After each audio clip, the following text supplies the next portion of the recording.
आज के इस अद्वितीय और अप्रतिम सुंदर कार्यक्रम के लिए मैं अपने आजमगढ़ के इन साथी लोगों को किस तरह से बधाई दूं, कैसे प्रशंसा करूं। शायद साहित्य तो बहुत धनी है, लेकिन मैं साहित्यिक शब्दों के विषय में बहुत गरीब हूं। ऐसे शब्दों को मैं ढूंढ नहीं पा रहा हूं कि किन शब्दों से आपको विभूषित करूं। तो हमारे हृदय में असीमित प्यार है। आप लोग जो संदेश यहाँ आकर हमारे बच्चों को प्रसारित किए, बच्चे कितनी उत्सुकता से उसको ग्रहण किए हैं।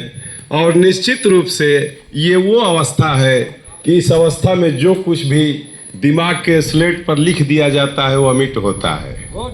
तो हमारे बच्चे शिक्षा के लिए आगे बढ़े।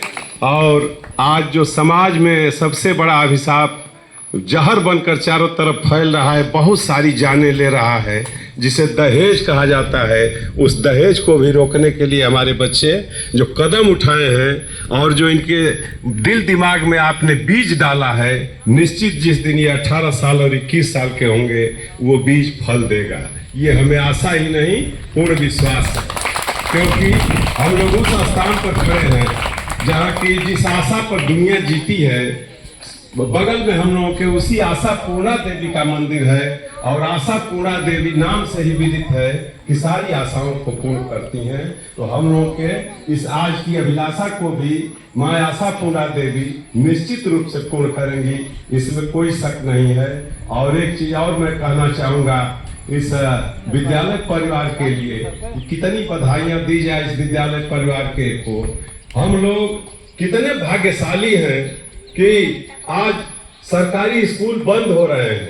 क्यों बंद हो रहे हैं सबको पता है कि कहीं बच्चे नहीं हैं तो कहीं अध्यापक नहीं है, कहीं पढ़ाई नहीं है।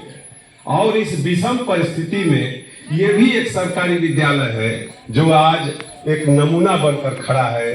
यहाँ के बच्चे आप देखे होंगे कितनी सरल भाषा में और कितने सजग होकर अपने शब्दों का उच्चारण कर रहे थे। जिस समय बिटिया वीर रस की कविता यहाँ कर रही थी, मालूम हो रहा था कि ये पेड़ हिल रहा है, दिशाएं गुंजमान हो रही है। तो ये बच्चे का गुण नहीं है, निश्चित रूप से इसके अंदर जो यहाँ के अध्यापक बन हैं वो अपनी कलाओं को कूट कूट कर इन बच्चों में भरने का प्रयास कर रहे हैं। और इससे ये बच्चे आज हम लोग सौभाग्यशाली हैं ऐसे गुरुजनों को पाकर। कैसे आप लोगों की हम लोग प्रशंसा करें और कैसे आप लोगों का हम आदर करें। कल गुरु पूर्णिमा थी और गुरु पूर्णिमा के आज दूसरे दिन हम लोग अपने अंतः हृदय से आप लोगों का एक बार नहीं अनेकों अनेक बार प्रणाम करते हैं। क्योंकि आप ही लोग वो व्यक्ति हैं कि जब हम समाज में, जिसे हम नागरिक कहते हैं, हम नागरिक लोग समाज में बच्चे पैदा करके छोड़ देते हैं। और आपके अंदर वो प्रतिभा और वो कला होती है कि उन बच्चों को एक योग्य नागरिक बनाकर राष्ट्र को सुपुर्द करते हैं। तो योग्य नागरिक बनाकर राष्ट्र को सुपुर्द करने वाले इस महान कलाकारों को कोट कोट नमन और कोट कोट इनके चरणों में प्रणाम है।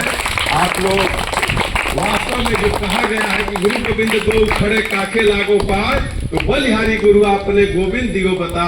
तो आप गोविंद को बताने में सक्षम हैं और अपनी कला में प्रवीण हैं।